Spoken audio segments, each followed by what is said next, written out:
Your partner, what I want you to do is to summarize the section of text that we just highlighted as far as representing Odysseus's character. So I want you to summarize from about lines 310 all the way through 330, 329. All right, now we're going to continue reading and following along. Again, our focus is on characterization. Both Odysseus, who we're highlighting in pink, and Polyphemus, or the Cyclops, which we are highlighting in blue. 8:5 is captain.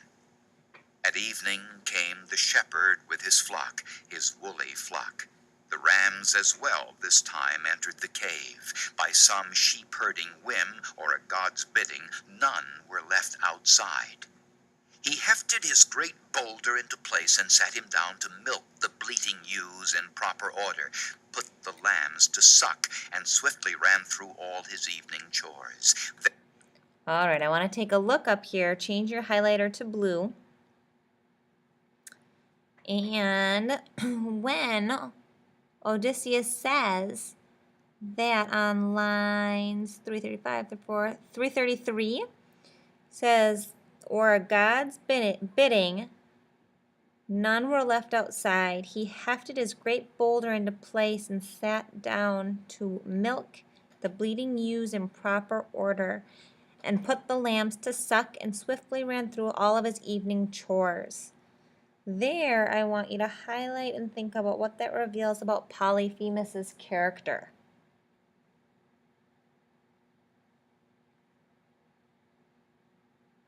Okay, we're going to continue on. Then he caught 2 more men and feasted on them. My moment was at hand, and I went forward, holding an ivy bowl of my dark drink, looking up, saying, Cyclops, try some wine. Here's liquor to wash down your scraps of men. Taste it and see the kind of drink we carried under our planks. I meant it for an offering if you would help us home. But you are mad, unbearable, a bloody monster. After this, will any other traveler come to see you? He seized and drained the bowl, and it went down so fiery and smooth he called for more. Give me another, thank you kindly. Tell me, how are you called? I'll make a gift will please you. Even Cyclops know the wine grapes grow out of grassland and loam in heaven's rain, but here's a bit of nectar and ambrosia. 3 bowls I brought him, and he poured them down. I saw the fuddle and flush come over him. Then I sang out in cordial tones, Cyclops, you ask my honorable name? Remember the gift you promised me, and I shall tell you. My name is Nobody. Mother, father, and friends, everyone calls me Nobody. And he said, Nobody is my mate then. After I eat his friends, others come first. There's a noble gift now. Even as he spoke, he reeled and tumbled backward, his great head lolling to one side, and sleep took him like any creature. Drunk, hiccuping, he dribbled streams of liquor and bits of men. Now, all right, we're going to take a pause there, and I want you to go back up, and I want you to look at this section of text in particular about Odysseus. And your goal right now is to highlight and label a character trait that is revealed through indirect characterization, in particular the method of actions, and we're looking at Odysseus. So go back to your text, and I want you to highlight at least one example between, I don't know, lines, what should we do?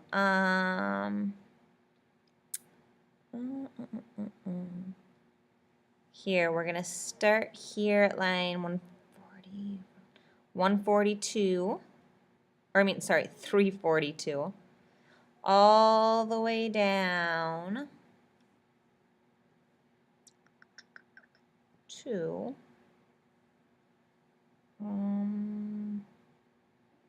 where we just left off.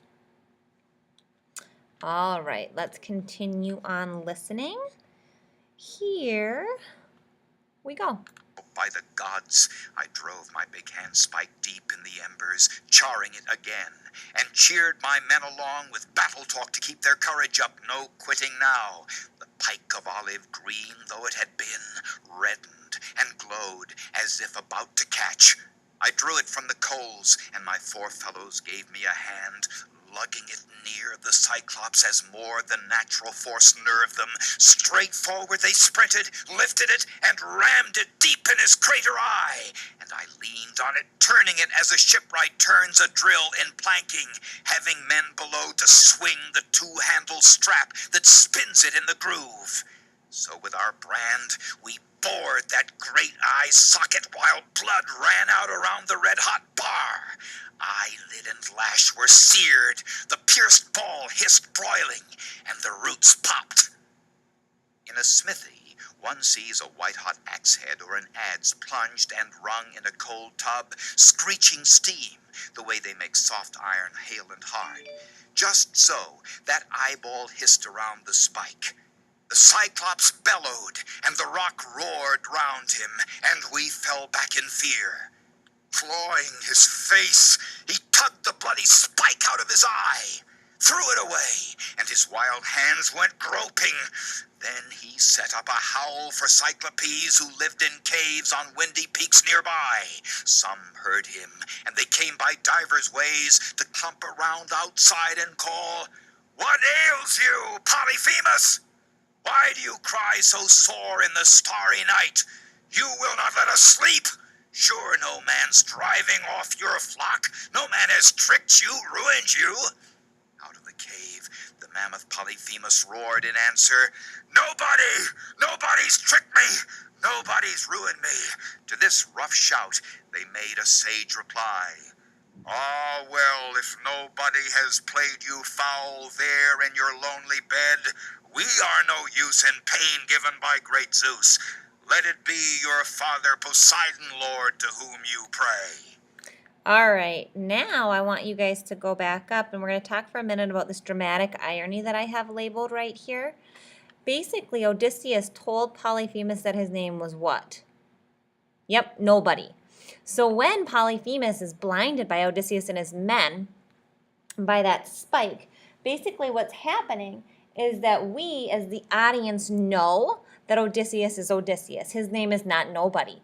But when Polyphemus screams out to the other Cyclopes who are there to help that nobody has tricked me, nobody's ruined me, they believe that really no one did. And so they don't help him in response. So that reveals more about Odysseus' character. So I want you to highlight in pink this nobody. And again, it's referenced, obviously up above when he says his name is nobody.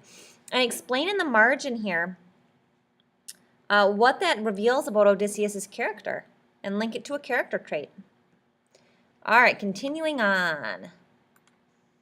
So saying, they trailed away. Line 1, and 4, I was 10. filled with laughter to see how like a charm the name deceived them. Now Cyclops, wheezing as the pain came on him, fumbled to wrench away the great doorstone and squatted in the breach with arms thrown wide for any silly beast or man who bolted, hoping somehow I might be such a fool. But I kept thinking how to win the game.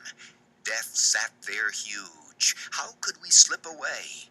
I drew on all my wits and ran through tactics, reasoning as a man will for dear life, until a trick came, and it pleased me well. The Cyclops rams were handsome, fat with heavy fleeces, a dark violet. 3 abreast, I tied them silently together, twining cords of willow from the ogre's bed, then slung a man under each middle one to ride there safely, shielded left and right, so 3 sheep could convey each man. I took the woolliest ram, the choicest of the flock, and hung myself under his kinky belly, pulled up tight, with fingers twisted deep in sheepskin ringlets for an iron grip. So, breathing hard, we waited until morning. When dawn... All right, so we're going to pause there again, and I want you again to look for an example here of Odysseus's character and what character trait we can link to this example that I've highlighted in pink about his plan to get out of the Cyclops' cave.